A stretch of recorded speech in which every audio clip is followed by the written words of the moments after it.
Assalamualaikum warahmatullahi wabarakatuh. Hai Pak Komster. Hari ini bertemu lagi bersama saya Putri di episode ke-17-nya podcast Palkomtek Batu Raja. Spesial episode dalam rangka Hari Guru Nasional. Maka bintang tamu kita juga hari ini hadir seorang guru inspiratif yang juga merupakan single parent berhasil mendidik anak-anaknya menjadi hafiz Al-Quran. Nah, Masya Allah banget ya. Seperti apa kisah dari beliau? Penasaran kan? Tahan dulu. Sebelumnya jangan lupa Palkomsel berikan dukungan terhadap channel kami ini dengan like, comment, share, dan juga subscribe ya. Terima kasih. Assalamualaikum Ibu Rusiana. Waalaikumsalam warahmatullahi wabarakatuh. Gimana kabarnya hari ini, Bu? Alhamdulillah, Mbak Putri, gimana kabarnya? Alhamdulillah baik. Terima kasih Ibu ya udah nyempetin waktu buat hadir di podcast kita ini. Terima kasih juga udah diundang. Iya. Nah, Ibu hari ini spesial memperingati Hari Guru nih Bu ya. Kita undang Ibu. Nah, gimana nih awalnya Ibu bisa menjadi guru? Udah berapa lama, Bu? Oke, saya dari tamat kuliah ya, dulu sekolah di STAI Batu Raja. Kemudian tamat kuliah itu langsung masukin lamaran ke SMA Negeri 1 Batu Raja. Jadi waktu itu masukin lamaran, saya alumninya guru PAI Tarbiyah, tapi yang ditawarin itu jadi guru fisika. Jadi itu awal mula ngajar. Jadi karena waktu itu yang ada hanya lowongan guru fisika, kebetulan dulu waktu SMA jurusannya IPA dan senang dengan fisika, jadinya ngajar fisika, tapi ngajar agama juga. Jadi ada berapa jam agama dan fisika. Itu tahun 1999.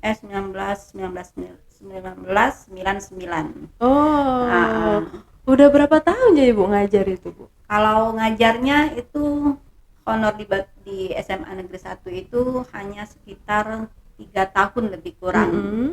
Kemudian qadarullah menjadi seorang ibu, menjadi seorang istri, dan kemudian jadi ibu. Qadarullahnya itu juga dapat keturunannya itu agak rapet. Jadi akhirnya dilanjutkan menjadi guru di rumah. Jadi guru di rumah, menjadi seorang istri, dan atas kehendak Allah juga karena memang sudah ada keinginan untuk selalu memberikan pendidikan ya lewat sarana-sarana yang lain, akhirnya mendirikan sekolah. Mendirikan sekolah itu dimulai dari TK, dari daycare itu sekitar tahun 2011. Jadi sempat tidak beraktivitas di dunia pendidikan itu sampai anak kelima. Lama juga. Jadi produksi anak dulu itu. Iya. Apakah profesi guru ini Bu ya memang cita-cita Ibu dari kecil atau gimana? Kalau cita-cita itu ya namanya kita kecil ya. Kalau cita-cita dari kecil itu pengen jadi dokter.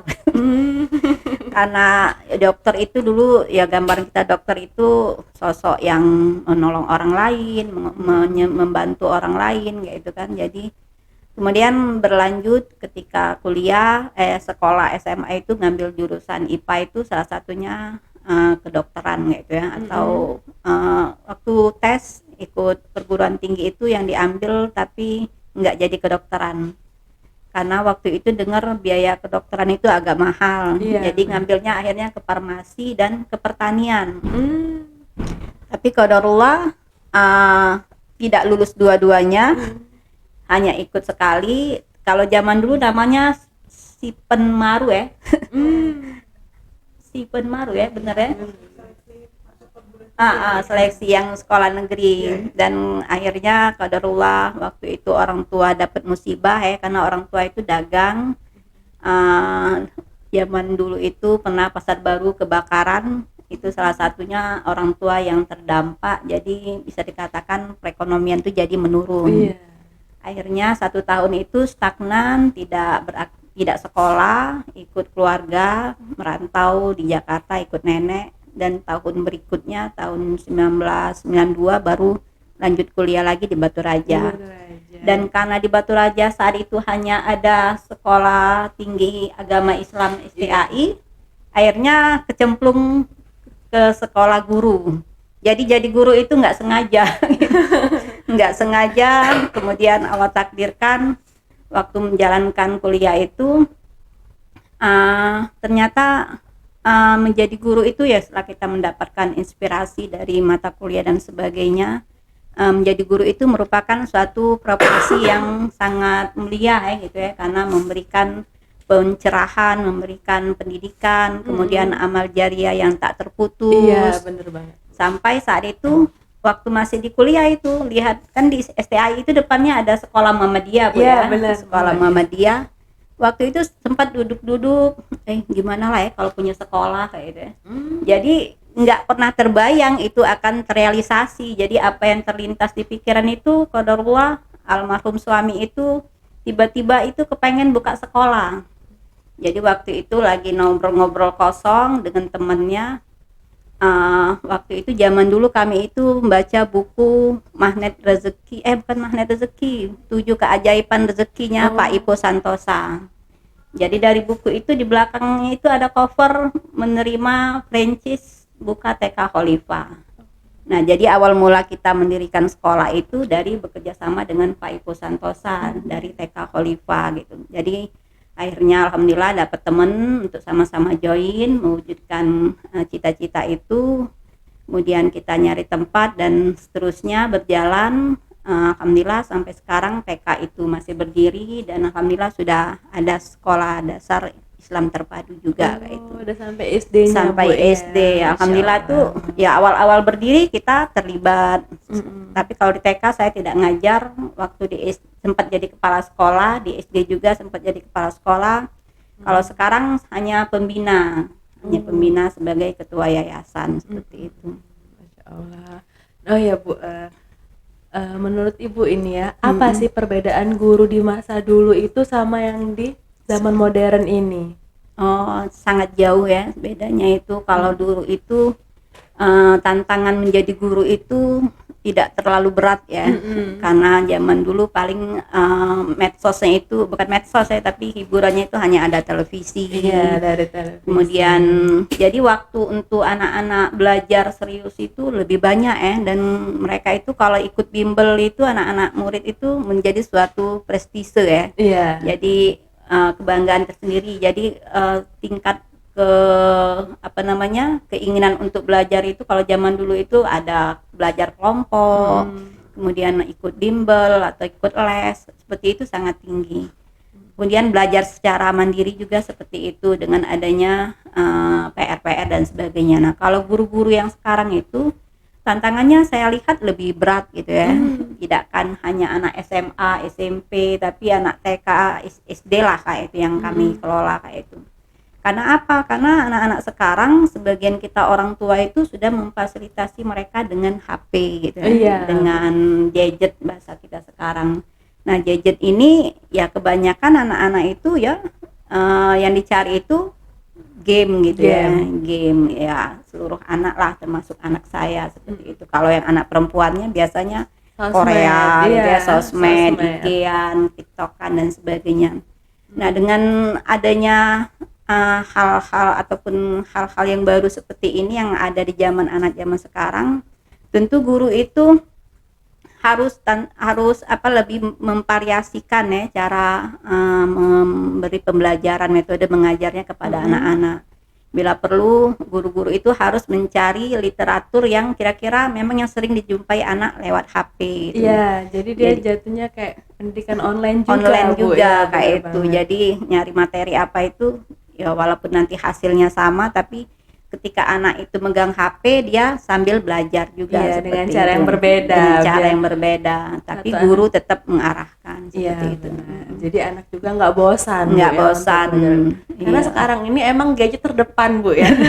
Kalau nggak ada gadget itu gimana gitu? Iya benar. Anak SD Bu udah bukan gadget sampai sekarang, sampai semua usia nggak ada yang nggak punya gadget. Bener. Dan itu tantangan kita orang tua. Jadi memang ya walaupun anak-anak difasilitasi gadget, terutama untuk anak-anak yang masih SD gitu ya, harus diberi waktu, diberi batasan. Jadi jangan sampai ke sekolah difasilitasi juga. Jadi pernah kemarin ada di kejadian di sekolah itu anak-anak bawa gadget. Oh, anak SD anak Bu, SD yang padahal di peraturan kita sudah sampaikan nggak boleh. Jadi ketika bawa gadget itu pada ngurubunin kayak itu kan, pada main HP. Nah itu kan nggak bagus. Jadi dibatasi mungkin. Memang sih Bu, harusnya memang ada waktu tertentu antara mereka belajar sama untuk gadgetnya. Benar, harus dibatasi. Karena sekarang ini kalau nggak gitu kecolongan kita Bu. Iya, kecolongan banget Bu. Jangan sampai anak-anak kita itu punya password tersendiri yang kita orang tua tidak tahu. Nggak tahu, iya benar. Karena saya harus dimentor terus punya 5 anak ya. Jadi itu kemarin itu sempet ada yang di password di HP-nya ya, nama anak remaja ya. Iya, jadi bener. Mungkin ada yang sesuatu yang kita tidak ingin tahu. Jadi saya mengantisipasinya, pura-pura misalnya Kak, ini Kak pengen coba cekin apa misalnya, atau misalnya pesen apa, HP kita lagi mati. Nah ketika dia ini membukanya, kita nggak ngintip, cuman kita buka komunikasi. Kenapa sih harus dikunci? Emangnya ada rahasia apa dengan Umi kayak itu. Jadi nah itu yang baru kena itu anak yang bungsu. Akhirnya anak bungsu sama anak yang nomor 3, yang nomor 4, si Pati namanya. Jadi Umi nih tidak kata rahasia nih kuncinya nih, buka.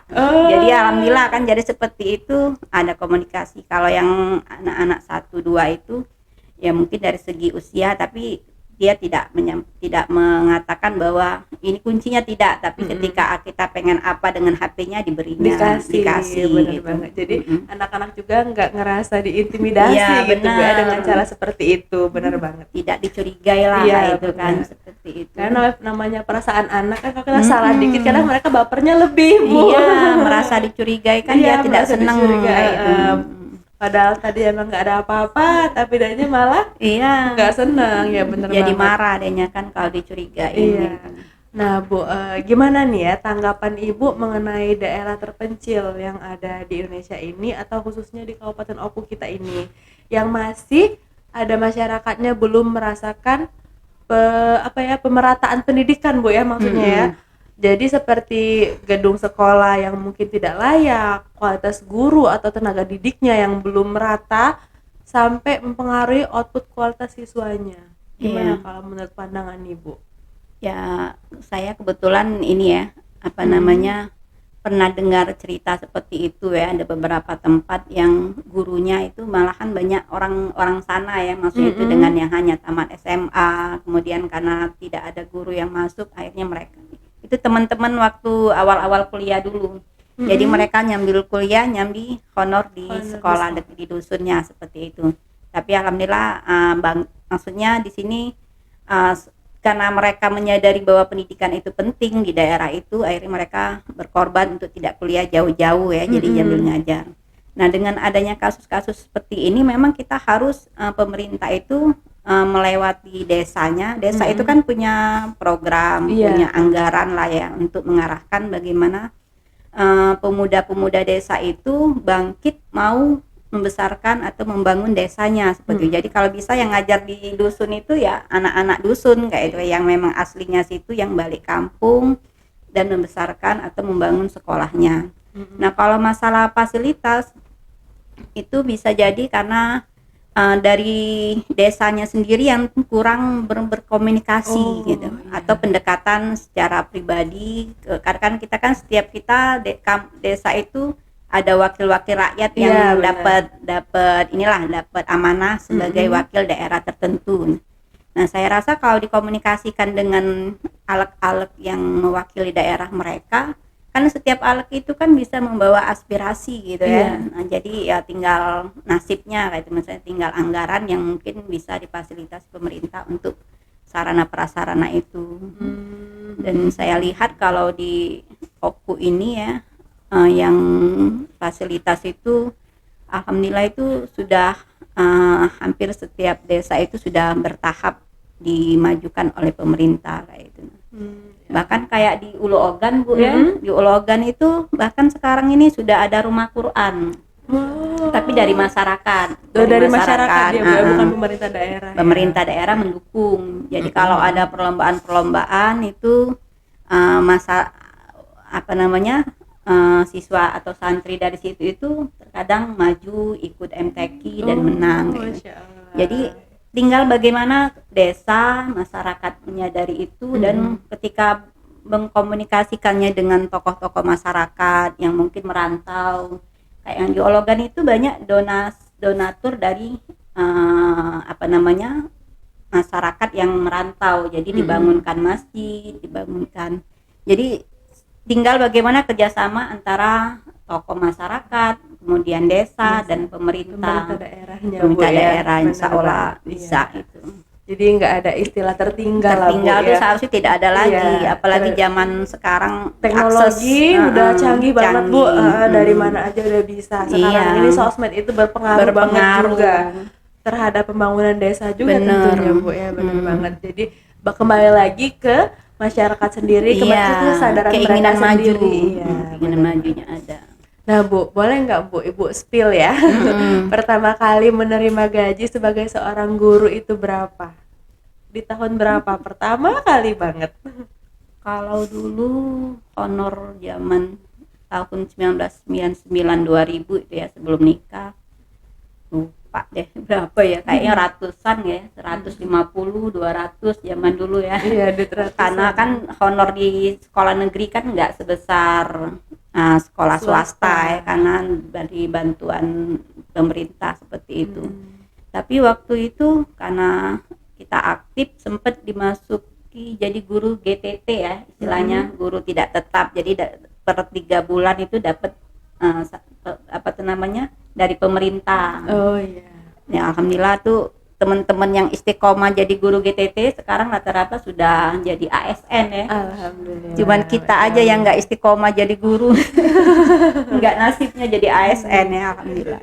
Iya, tapi jadi, Ibu sekarang kan punya sekolah, iya. Ya, jadi rezekinya udah dibagi masing-masing, bener banget.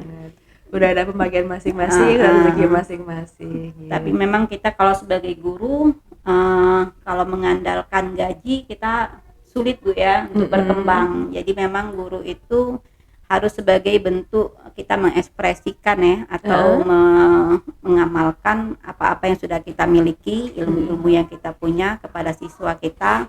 Dan masalah rezeki yang lain, kalau kita ikhtiarkan lewat pintu yang lain, insya Allah Allah bukakan. Pasti selalu ada jalannya Bu ya, Masya Allah banget.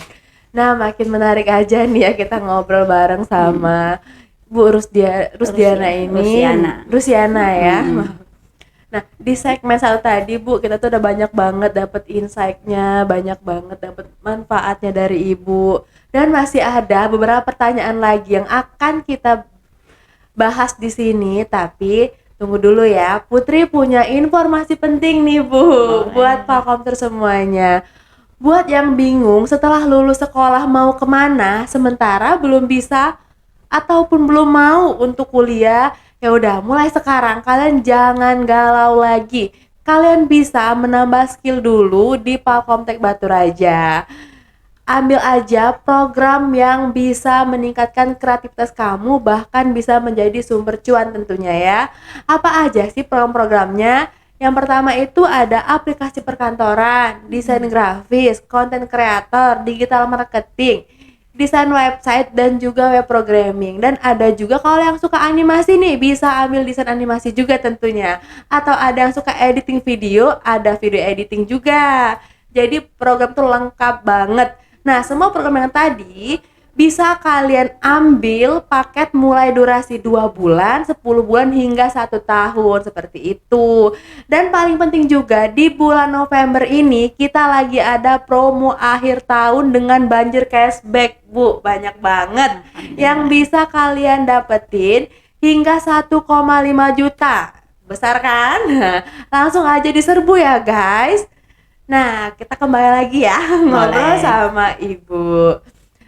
Nah, oh ya Bu, mengenai prestasi ini Bu ya. Prestasi apa aja sih, atau Ibu punya pengalaman apa aja yang udah membanggakan selama Ibu menjadi guru ini? Kalau guru ya, kalau secara guru formal, mungkin yang pasti itu pengalaman ya. Pengalaman saya menjadi seorang guru itu yang pasti itu punya interaksi dengan anak murid. Iya. Jadi dengan punya anak murid atau dengan punya siswa itu yang tadinya tuh di SMA kita honor mereka jadi murid kita, ketika kita sudah tidak mengajar lagi dan berjumpa dengan mereka itu jadi tambah temen gitu ya. Betul. Tambah temen, jadi bagi saya itu sesuatu yang luar biasa. Jadi anak-anak masih ingat dengan kita sebagai gurunya kayak itu. Iya. Kalau yang Ibu telah dari dunia pendidikan ini pengalamannya gimana sih Bu selain jadi guru? Selain jadi guru itu kan ada guru formal dan guru non formal gitu ya. Jadi kalau saya kebetulan selain sebagai guru itu juga sebagai pembina beberapa majelis taklim gitu ya, pembina kerohanian lah, pengajian ibu-ibu untuk materi-materi keislaman gitu. Selain itu juga sebagai guru bisnis gitu ya, kebetulan menggeluti bisnis di HNI, salah satu multi level marketing syariah di Indonesia itu sejak tahun 2014. Udah lama lama ya, kalau udah 2014 ya. Jadi dari situ saya melihat bisnis di HNI ini kita menjadi mentor ya. Mentor itu kan guru. Iya. Dan ketika kita membina seseorang menjadi sukses bersama HNI, saya melihat itu juga sebagai bagian kita beramal jariah gitu ya. Iya. Jadi peran guru itu juga kita dapatkan di bisnis bersama HNI itu. Saya melihat di situ. Jadi alhamdulillah walaupun tidak bekerja secara formal di kantor atau di mana gitu ya, di HNI itu jadi pekerjaan utama saya saat ini gitu. Jadi sekarang Ibu fokusnya ke HNI. Ya. Jadi sekolah yang ada ini sekarang ini alhamdulillah sebagian dana pembangunannya itu dari penghasilan di HNI. Masya Allah. Jadi itu jadi inspirasi juga Bu ya, bahwa ketika kita menekuni sesuatu dengan penuh keikhlasan, penuh keyakinan bahwa segala sesuatu itu bisa kita wujudkan, banyak pintunya asal kita berikhtiar. Jadi namanya bikin sekolah itu kan perlu dana yang besar gitu ya, karena kita yayasan pribadi ya, bukan yayasan wakaf. Jadi dan itu harus kita cari celahnya seperti itu. Jadi banyak pintunya asal mau, dan salah satunya di bisnis HNI itu yang saya dapatkan. Iya, Masya Allah banget Bu ya. Terus itu juga Bu ya, seperti Ibu sebutkan di awal tadi Bu ya, sempat vakum dari guru Bu ya. Sempat vakum di sekolah karena Ibu fokus ngurus buah hati. Benar. Nah, apa sih Bu bedanya mendidik anak orang lain dengan mendidik anak kita sendiri? Nah itu biasanya kalau di sekolah itu kita anak-anak itu nurut gitu ya, bukan berarti anak sendiri tidak nurut. Maksudnya itu ingat kalau anak masih sekolah dulu, kalau ada PR itu kalau nggak dikerjain kan kita takut bener ya, nangis kayak itu, nangis kalau kayak ibu gurunya marah lah segala macam. Coba kalau orang tua yang ini bukannya nggak didengar, tapi kekuatan seorang guru itu memang beda gitu ya, ketika dia mempengaruhi siswanya untuk melakukan sesuatu. Tentu ini bedanya. Yang pasti kita sebagai orang tua itu mendidik anak itu adalah kewajiban kita yang pertama gitu. Itu yang benar-benar harus kita tekankan ya. Contohnya misalnya kalau saya itu ngajari Iqra lah kayak itu ya. Ngajarin Iqra itu saya dengan almarhum suami itu mewajibkan diri kami, mereka itu harus tahu huruf alif itu dari orang tua gitu. Karena setiap guru itu kan dapat amal jariahnya ya, dapat pahala yang berlipat ganda dari ilmu yang dia berikan.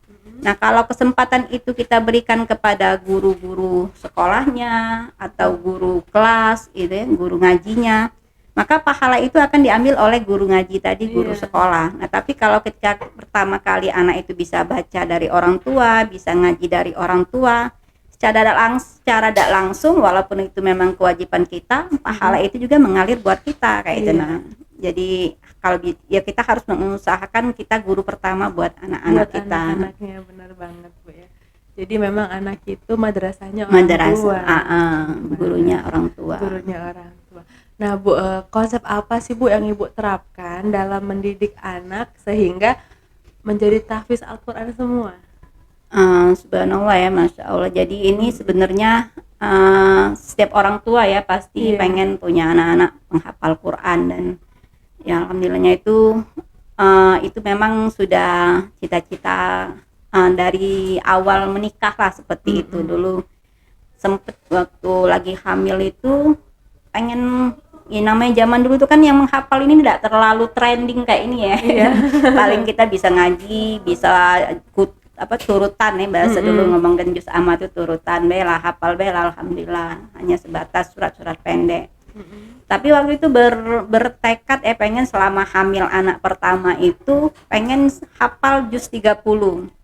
Alhamdulillah udah hafal. Sampai sekarang agak terpatah-patah lah seperti itu, karena waktu hamil anak pertama itu qadarullah agak ngidamnya agak parah lah bahasa kita ya, jadi sering muntah dan sebagainya, dan alhamdulillah tidak hafal gitu. Tidak selesai juz 30. Nah, mungkin karena ada keinginan niat yang kuat tadi pengen punya anak hafiz Quran, karena kan kita baca-baca buku tuh kalau pengen anaknya ini dari hamil itu harus mulai dilatih dan sebagainya. Dan alhamdulillah ketika anak kita arahkan untuk sekolah di pondok-pondok tahfiz Quran, mereka mau kayak itu. Jadi waktu itu dimulai dari anak pertama ya, namanya Sofia Nuha, sekarang semester 6 ya, semester 6 apa semester 7 sekarang. Semester 6 ya, di kuliah di UII Jogja. Itu kelas 4 SD udah mondok. Tapi itu sedih ya, maksudnya tuh masih kecil ya zaman dulu, kelas 4 SD udah mondok. Dan di Lampung, di Darul Hupas nama pondoknya. Waktu itu ya namanya masih kecil ya, pasti nangis, tidak anaknya wong tuanya pasti nangis ninggali anak. Waktu itu ikut-ikutan juga sebenarnya, ikut temen anaknya dipondokin, dan namanya kita berteman akhirnya mondokin juga. Waktu itu pondok tahfiz masih langka. Nah, dari anak pertama ini kemudian qadarullah abinya meninggal di kelas 5 SD.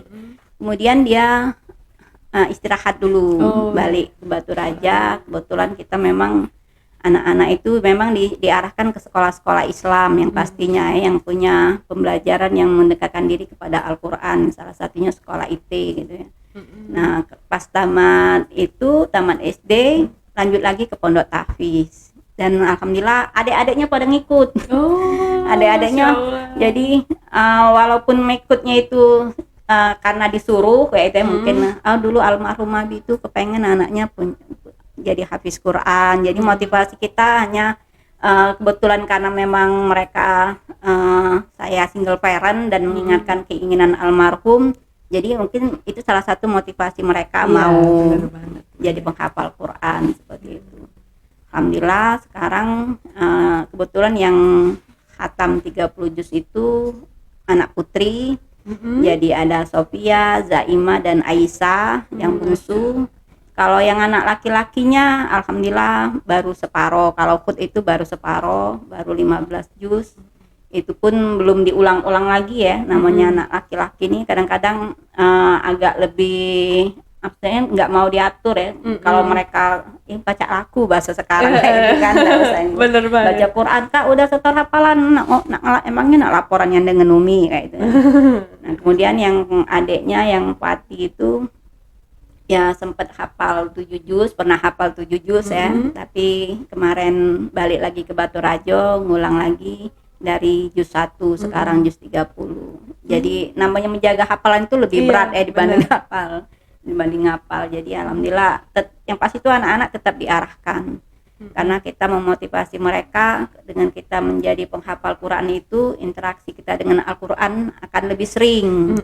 Setiap satu huruf yang kita baca itu dapat 10 kebaikan. Jadi kalau baca Al-Qurannya berapa baris kayak itu kan akan banyak kebaikan. Alhamdulillah seperti itu. Masya Allah banget ya. Nah, ini tadi Ibu udah cerita banyak banget dan sangat menginspirasi tentunya ya. Nah, mungkin bisa Putri resap sedikit ya Bu ya. Di segmen 1 dan segmen 2 ini Ibu Rusiana awal terjun sebagai guru di tahun 1999 Bu ya. Iya. Tuh Putri baru 1 tahun umur. Baru 1 tahun Baru lahir ya. Baru lahir, Putri 98 soalnya. Masya Allah. Sebagai guru honor, kemudian juga sempat vakum ya Bu Iya, ya, benar. karena mengurus Buah Hati dan sampai akhirnya memiliki yayasan sendiri yang membawahi TK dan juga SD Islam. Nah, Masya Allah banget. Nah, Pak Komser, kita masuk ke segmen ketiga. Ini di segmen cerita foto namanya Bu. Iya, Jadi boleh. nanti Ibu bisa cerita secara singkat tentang foto yang kita tampilin di Smart TV kita ini. Boleh ya? Ini kegiatan apa Bu? Itu kegiatan baru ya, baru bulan kemarin dari HNI. Oh. Jadi kita di HNI itu ada latihan Garda HNI namanya, untuk lebih memotivasi kita siap jadi fighter lah kayak itu. Nah, Masya Allah. jadi siap terjun tengah masyarakat. Jadi ini dari HNI Bu. Dari ya? HNI itu, dari HNI alhamdulillah. Ini di mana Bu? Itu di Gunung Bunder Bogor. Oh, jauh Bu ya. Di Rindam Jaya, tempat latihannya Dodik Lapur di Bogor. Dari HNI ya, alhamdulillah HNI itu benar-benar bisa menginspirasi ya, banyak memotivasi untuk bersemangat menjemput impian-impian lah seperti itu. Iya, benar banget. Nah, kalau yang ini Bu? Nah, ini subhanallah ya, masya Allah, haji tak sengaja. Jadi kebetulan sudah daftar reguler, tapi masih 15 tahun ya, daftar 2019 kemarin. Jadi ini qadarullah, ada temen dari HNI nawarin berangkat haji. Jadi itu tanggal 10 baru nganter temen, yang pas musim-musim haji tanggal 10 nganter temen, minta doa temen, doain ya bisa berangkat. Nah, biasa kalau kita ngantar orang berangkat haji gitu.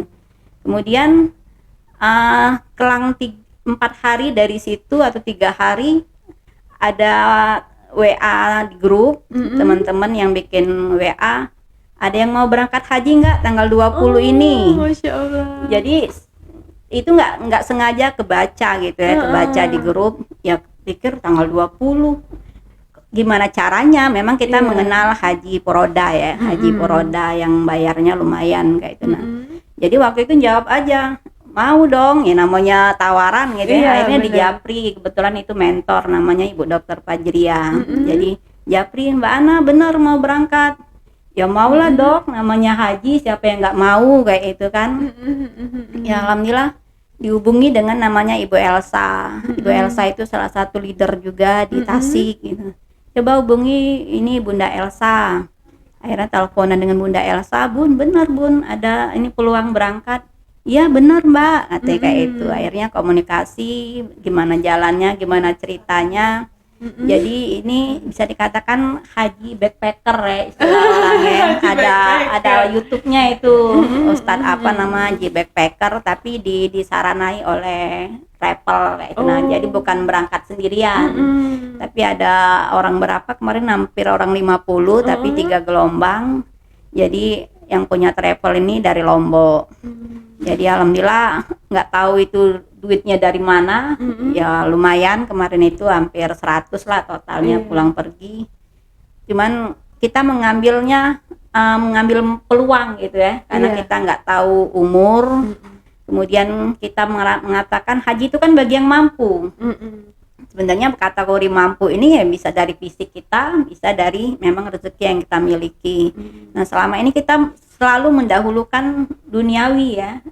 Ini kan wajib, padahal misalnya yang tadinya beli mobil itu bisa belakangan, kita beli mobil dulu, padahal duit beli mobil itu bisa untuk DP haji misalnya. Jadi saya melihat kapan lagi ini. Nah kebetulan kemarin ya ada dana yang bisa dipakai, akhirnya bismillah berangkat. Jadi hanya tempo nggak nyampe seminggu Bun. Nggak nyampe seminggu itu Allah undang lah ya. Jadi ya benar-benar mereka lah bagi saya. Kami juga yang hadir peserta yang ikut travel itu juga rasa mimpi kayak itu, karena rata-rata ya prosesnya cepet. Prosesnya dimudahkan Allah, dari ngurus paspor, bikin visa ya, datang ke Jakarta juga berangkatnya dalam waktu ya, namanya bikin visa itu memang sebentar, cuman kan harus ke Jakarta, harus hadir, harus foto. Alhamdulillah dimudahkan. Alhamdulillah. Jadi yang jelas itu yang perlu kita garis bawahi, jangan kita ragu dengan setiap apa yang kita inginkan gitu ya. Kalau kita punya keinginan, insya Allah pasti Allah beri jalan. Yang pasti itu doa, yang pasti doa dan memantaskan diri. Kadang-kadang kita ini belum apa-apa, mano duit dari mano kayak itu kan. Padahal kan yang punya duit kan Allah. Tinggal minta wae apa surga wae yang kita goib kan, surga tuh hal yang goib kan, yang tidak bisa kita bayangkan bagaimana gambarannya, hanya digambarkan dalam Al-Quran. Kita berani minta, ya Allah masukkanlah ke surgamu, jauhkan dari siksa neraka. Itu kan hal yang goib. Nah berangkat haji atau impian-impian yang lain itu kan hal yang nyata gitu kan, yang bisa kita kejar kayak itu. Jadi harus berani bermimpi yang pasti itu. Iya benar banget. Dan jangan berdoa juga. Berdoa juga. Harus semangat ya. Nah kalau lagi ini nyetir. Oh, Ibu nyetir sendiri ya? Iya, jadi itu lagi balik kampung. Enggak, ini di Batu Raja. Jadi kebetulan anak bujang belum bisa bawa mobil, jadi kemana-mana uminya. Tapi sekarang lagi belajar, lagi tinggal melancari. Jadi kondisi, nah itu orang tua bersama anak-anak ini. Itu 3 putri 2 cowok. Oh, for information ya. Bujangnya Ibu ini siswa kita ternyata di GMA 62A HUT ya. Asadur Rahman.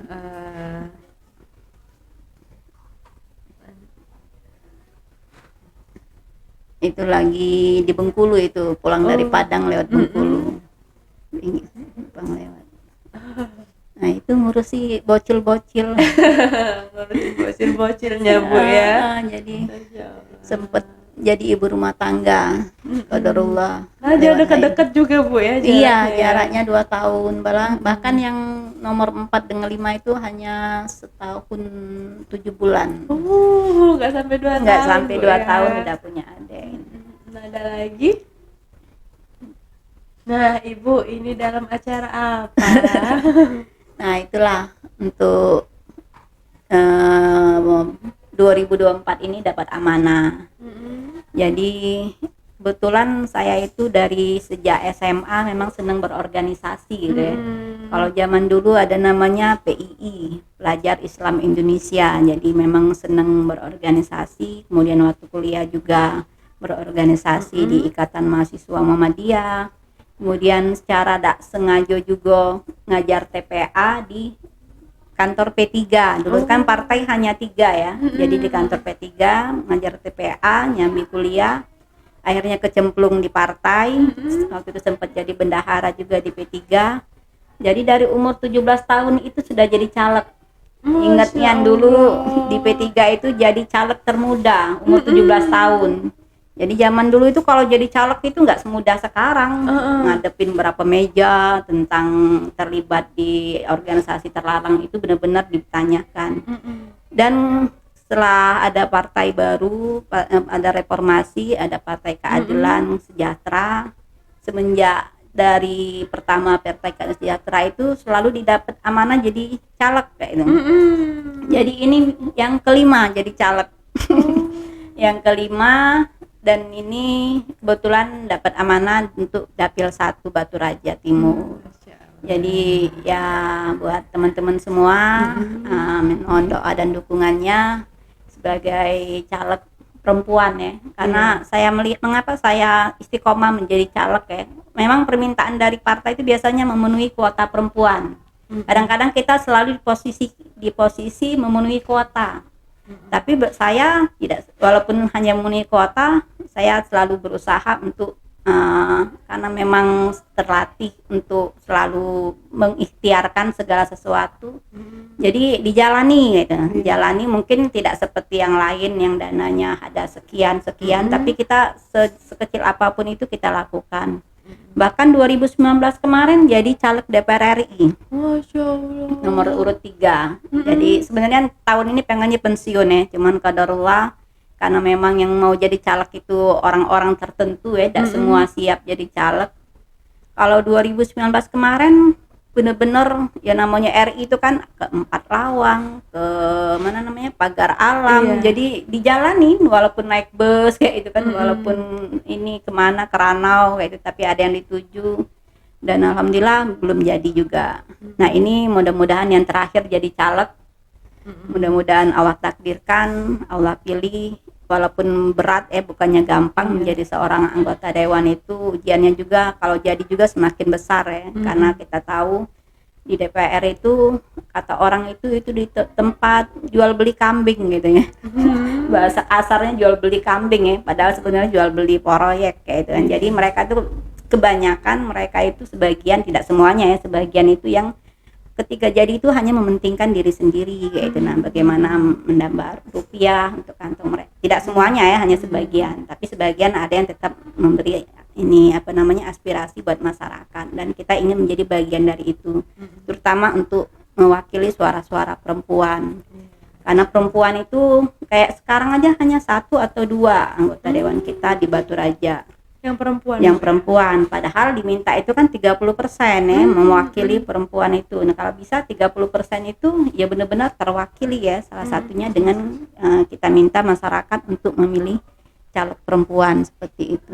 Jadi dapat nomor urut 2 Batu Raja Timur ya, buat teman-teman bisa diminta. Semoga bisa Allah, sampai Bu ya. Amin. Semangat terus Bu. Insya Allah semangat terus. Iya. Ada lagi?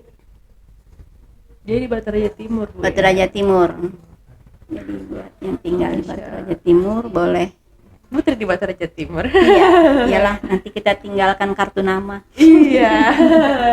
Nah ini Bu, acara apa Bu ya? Oh itu ada guru kita Bunda Eci yang lulus P3K. Masya Allah. Tahun kemarin ya, baru berapa bulan.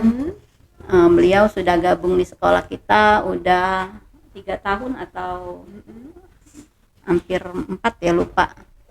Jadi itu ya bentuk penghargaan lah ya, walaupun sedikit tapi kita memberi sedikit penghargaan bahwa keberadaan beliau kita dalam bentuk sesuatu seperti itu.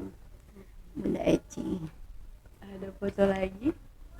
Oh udah, ini foto yang terakhir. Masya Allah, Ibu ini ya serem banget. Semoga berrezeki Bu ya. Amin, semoga ini yang kelima bisa menjadi rezeki bagi Ibu sama anak-anak Bu ya. Minta doanya. Amin. Doa terbaik lah Bu ya. Nah kita lanjut ngobrol lagi Bu ya. Boleh. Nah Bu, maaf sebelumnya nih Bu ya, pertanyaan ini mungkin agak ke pribadi Bu ya. Iya benar. Nah Ibu sempat sampaikan tadi kalau suami meninggal saat anakku masih SD. Yang tua itu kelas 5. Kelas 5 SD Bu ya, masih kecil-kecil semua. Iya, yang Bu, bungsu 3 tahun. Masya Allah. Nah kalau boleh tahu apa sih Bu penyebabnya? Qadarullah itu darah tinggi, kemudian stroke. Jadi makan lagi musim-musim kayak inilah ya, bulan meninggalnya bulan Januari. Jadi lagi musim durian itu makan durian dengan teman-temannya malam kayak itu, misalnya malam nongkrong di jalan makan di tempat. Kebetulan besoknya itu saya bikin kino ya. Ikan paten dikasih tempoyak itu ya, sayur kino, gulai kino lah.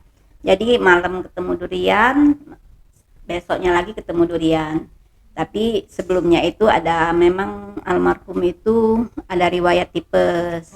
Jadi kalau tipes itu kan memang makannya nggak boleh sembarangan gitu ya. Kemudian dalam itu akhir tahun kejadian ini, sebelum meninggal itu, karena akhir tahun itu kan biasanya teman-temannya banyak yang cuti, jadi lembur lah bahasa kita. Kebetulan kerja di PT Semen Batu Raja. Jadi karena posisi capek, kemudian makanannya tidak sehat ya, namanya perantara ya. Selama ini nggak terdeteksi darah tinggi. kemudian ya pola makan, pola hidupnya sehat. Dari zaman almarhum itu kita sudah kenal HNI ya, jadi makanan obat-obat itu udah beralih ke obat herbal. Jadi itu perantaranya sempat dirawat, kemudian qadarullah Allah lebih sayang gitu ya. Dan waktu itu ya sebenarnya kalau dilihat almarhum itu berat gitu ya, ninggalin dari dia agak susah gitu. Akhirnya ketika kita ikhlaskan, kita bisikan bahwa insya Allah apa yang dia tinggalkan akan kita jaga ya, dan kita iniin insya Allah. Akhirnya Allah panggil dengan tenang insya Allah. Ya. Itu di usia berapa, Bu? Almarhum ya. Umur 35. 35 masih muda. Masih muda banget ya, umur 35. Jadi masih ya gagah. Kalau lihat fisiknya sehat gitu ya. Bahkan saya yang namanya emak-emak ngurus anak 5 kelihatan yang agak sakit-sakit ya, namanya anak banyak ya. Emak-emak agak kurus kayak itu. Cuman itulah memang ya Allah yang pasti lebih sayang gitu ya. Mungkin juga ini jadi bagian takdir yang mesti saya jalani. Dan setiap apa yang Allah berikan itu pasti berarti kita mampu gitu. Dan memang ya awal-awal menjalaninya ya tentu ya anak 5 gitu ya. Kebetulan alhamdulillahnya itu orang tua masih ada, saudara dukung, teman-teman juga bantu gitu ya. Jadi waktu awal-awal itu bisa dijalani. Nah, kita lanjut lagi, Bu ya. Nah, berarti Bu berapa tahun masa pernikahan Bu ditinggal sama suami? Nikah tahun 2000 nikahnya. 2000, meninggalnya 2012. 12 tahun. 12 tahun jadi menjalani rumah tangga seperti itu, menjadi seorang istri. Nah, gimana nih Ibu berjuang sendiri sampai sekarang dan tidak berpikir untuk nikah lagi? Kita itu kalau ya pastilah ya dalam Islam juga dibolehkan, makanya ada masa idah bagi perempuan gitu kan, 3 bulan dan sebagainya. Cuman qadarullah ya mungkin ya tidak ini ya apa namanya, kalau kita nikah waktu awal-awal dengan almarhum itu kita kan suami istri sering ngobrol-ngobrol kosong lah kayak itu ya, ngobrol-ngobrol kosong. Oh kaget kalau Umi meninggal, Abi nggak pacak lah, mendak nikah, siapa yang ngurus anak. Nah kaget kalau Abi yang meninggal, ya udah boleh lah Umi, nggak boleh nikah lagi kayak itu. Pokoknya udah ati uang yang cak aku bahasa kita, yang tidak ada yang seperti saya yang sayang dengan Umi. Jadi itu seperti jadi sebuah pesan lah kayak itu ya, sebuah pesan bahwa urus ibu anak aku kayak itu bahasanya. Tidak usah lah nak ngurus yang lain mungkin. Tapi secara manusiawi kadang-kadang ada masa-masa kita pingin apa namanya ya, ada teman ngobrol kayak itu. Dan keluarga juga kadang-kadang ada teman, ada saudara kebetulan single lah itu, maksudnya janda juga dan udah nikah kayak itu, dapat orang baik-baik juga. Nah itu ini udah nikah, kau mano kami kan orang Padang ya, orang Padang kan biasa dijodoh-jodohin kayak itu. Dan akhirnya ya saya mengambil sebuah apa namanya, sebuah keputusan menjalani hidup sendiri dulu bersama anak-anak dulu. Nggak tahu ke depan ya, kalau Allah bertakdirkan yang lain, takdir yang lain kayak itu. Nah, apa sih Bu kenangan ya? Apa sih Bu kenangan yang nggak bisa Ibu lupakan saat suami Ibu masih ada dan kehidupan yang Ibu ambil dari beliau? Ya. Nilai-nilai ya. Alhamdulillah itu beliau itu bisa dikatakan salah satu motivator lah ya, motivator terutama kami di keluarga. Kemudian juga aktif juga di organisasi. Jadi zaman kuliah dulu, zaman almarhum masih ada itu sering dipanggil anak-anak kampus untuk ngisi-ngisi materi.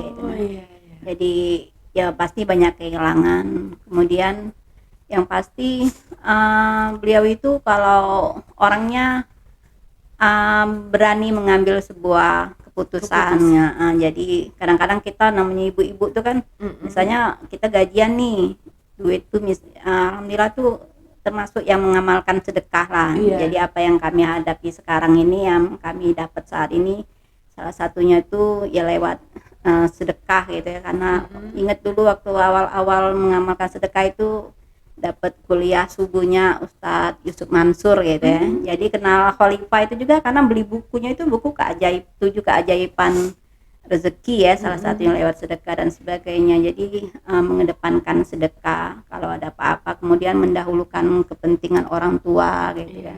Jadi ingat dulu kan orang tua mertua itu di Lampung gitu ya. Jadi setiap bulan itu harus balik gitu, harus pulang kampung. Padahal kita waktu itu beranak kecil, ya repot lah segala macem. Cuman karena ada niatnya untuk berbakti kepada orang tua dan silaturahmi, alhamdulillah ada aja rezekinya.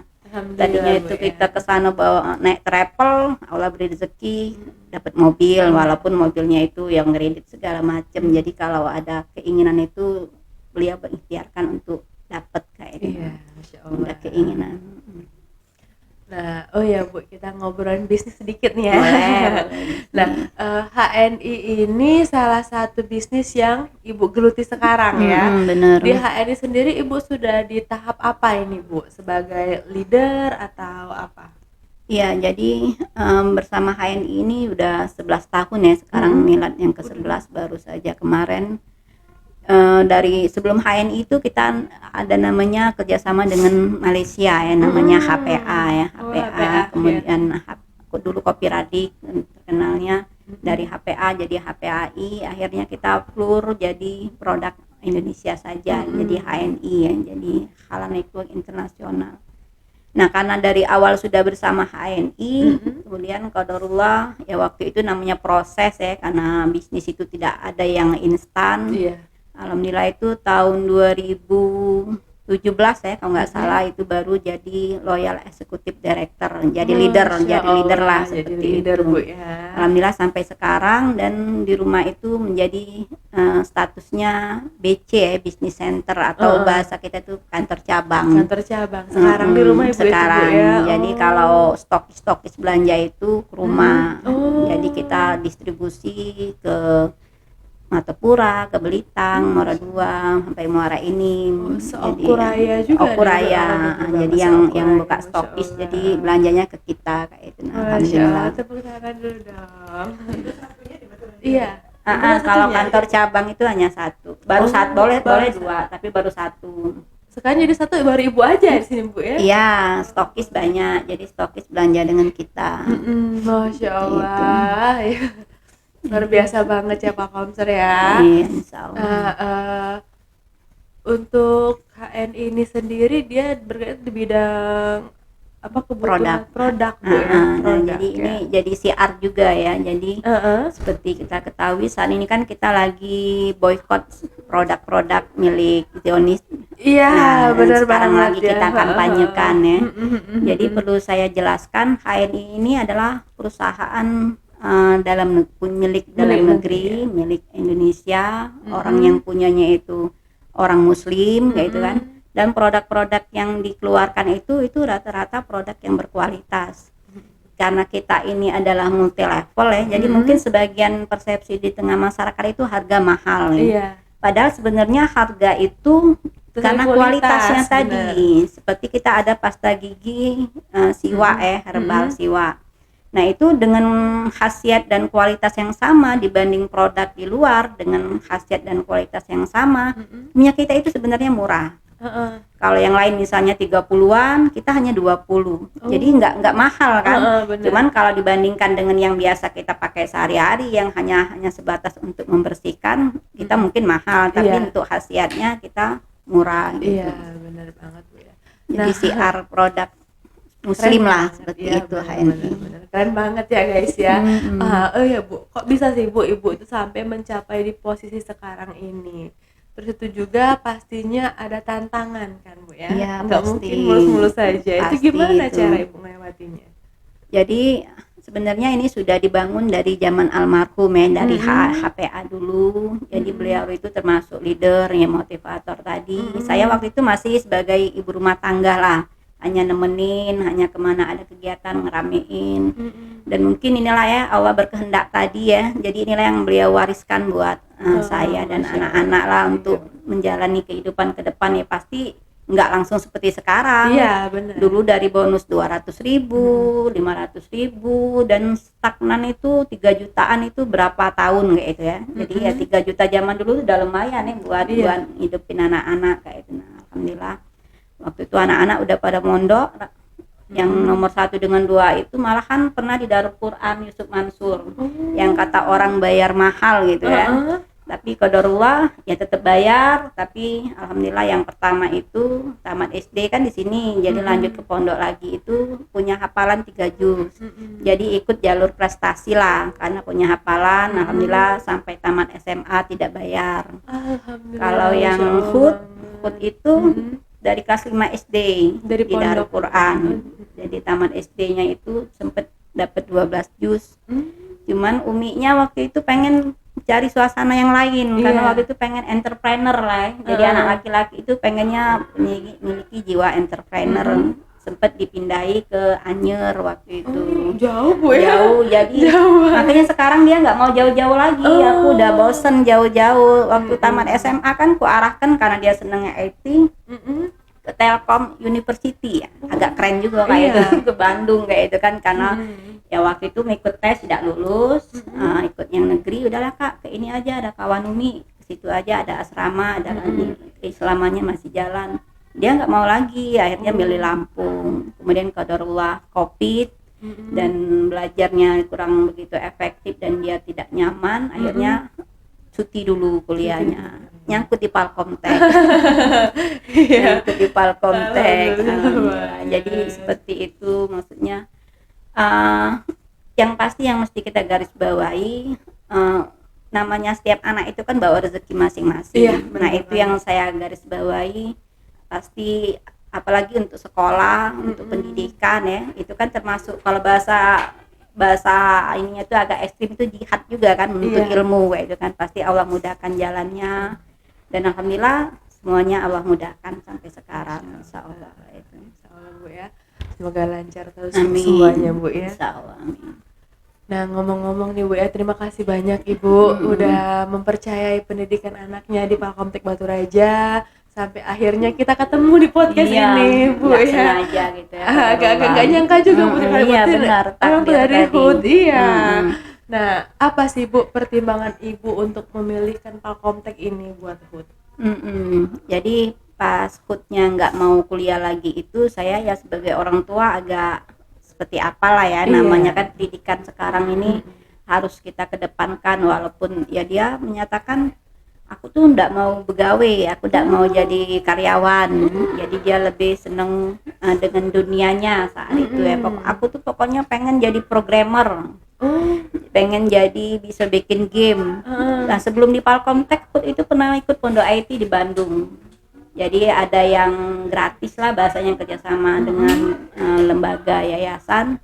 Jadi syaratnya itu ya punya hafalan juga, kemudian di situ juga pondok IT itu juga ada rumah Qurannya. Jadi ya kita melihat menindaklanjuti hafalan ya biar nggak hilang. Jadi di situ cuman qadarullah dari 20 santri tinggal yang terakhir itu tinggal 5. Sebenarnya aku udah nyaman di situ ya, udah belajar dikit, kemudian pembelajaran hafalan Qurannya dapet. Karena temennya berkurang, ya akhirnya Aimi itu kan kalau kita mundur ganti biaya karena per bulan sekian. Aku kawanku udah pergi gak banyak yang berhenti, aku agak lama-lama habis ya, masih itu baru merintis juga pondok IT itu jadi masih belum banyak peminat gitu. Akhirnya mundur. Nah waktu itu masih baru-baru pembukaan kuliah dia bilang nggak mau kuliah lagi. Akhirnya saya lihat Palkomtek lewat karena tiap hari dilewati minta brosur waktu itu ya dan ditawarkan waktu itu dia masih nggak mau waktu itu. Aku pengen ikut yang online doang. Jadi kan sekarang banyak ya online ya Kak yang online diambil cuman namanya kita menuntut ilmu itu harus langsung dengan guru kalau karena lebih komunikasinya bisa lebih efektif kalau ada apa-apa bisa langsung ditanyain kayak gitu. Ya waktu itu dipaksain juga. Alhamdulillah tuh nyangkut juga di Palkomtek walaupun tertatih-tatih lah ya namanya anak-anak. Benar banget Bu ya. Nah, kalau kita pernah dengar istilah itu Bu ya, life must go on, ya benar kan? Nah, rasanya banyak pengalaman dan tentunya pencapaian yang sudah Ibu dapatkan sampai detik ini. Insya Allah, Tapi alhamdulillah. apa sih Bu rencana Ibu sendiri ke depannya dan apa yang mau Ibu lakukan?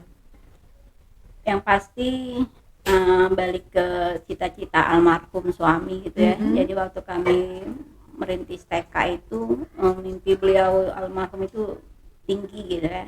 Dan itu salah satu alasan mengapa anak-anak kami masukkan pondok. Jadi almarhum itu bercita-cita punya pesantren kayak itu ya.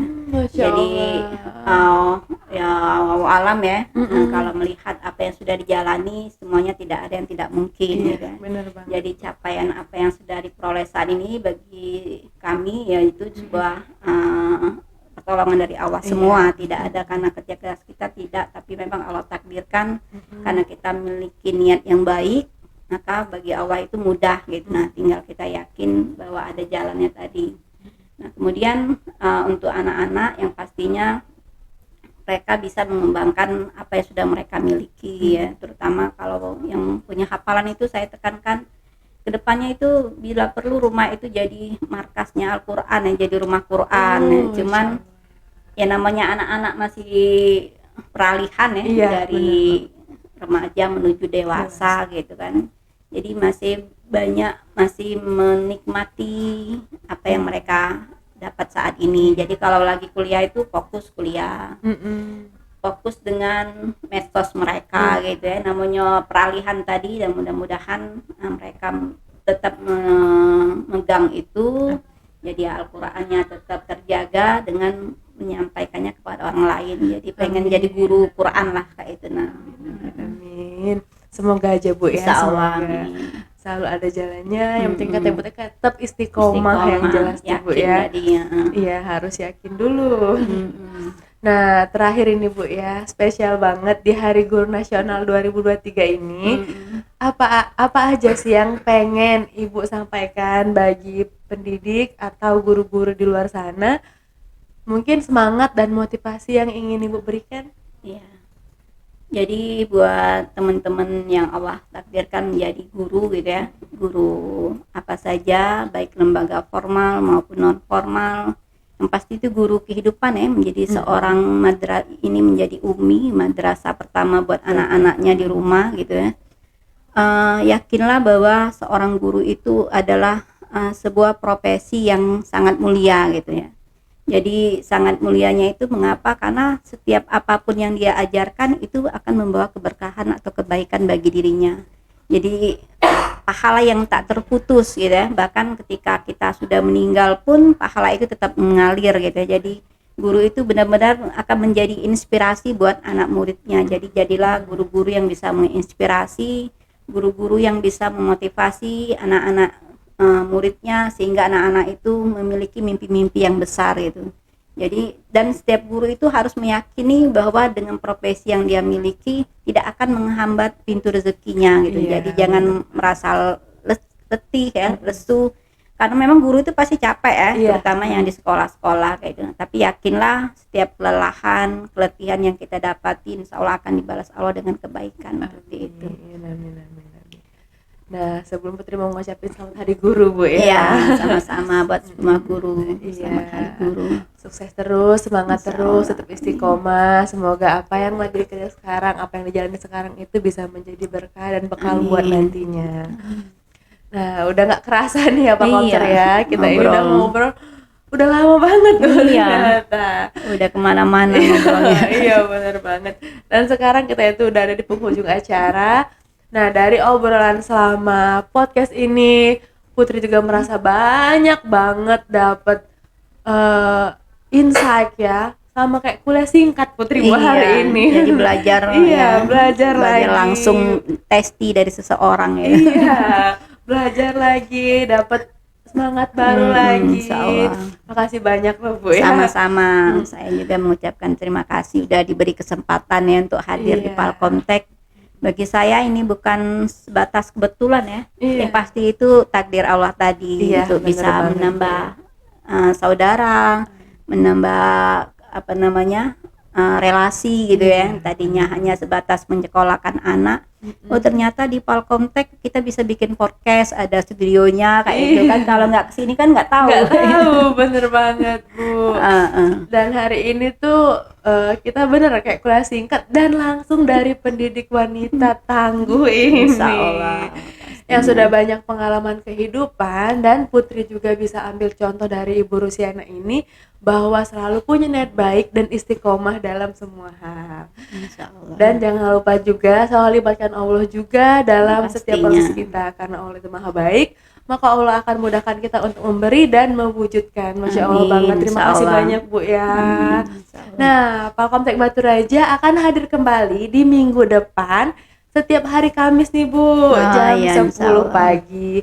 Terima kasih, mohon maaf jika ada kata-kata yang salah. Saya Putri dan juga Ibu Rusiana. Kami pamit undur diri. Terima kasih, sampai ketemu di episode selanjutnya. Wassalamualaikum warahmatullahi wabarakatuh. Waalaikumsalam warahmatullahi wabarakatuh.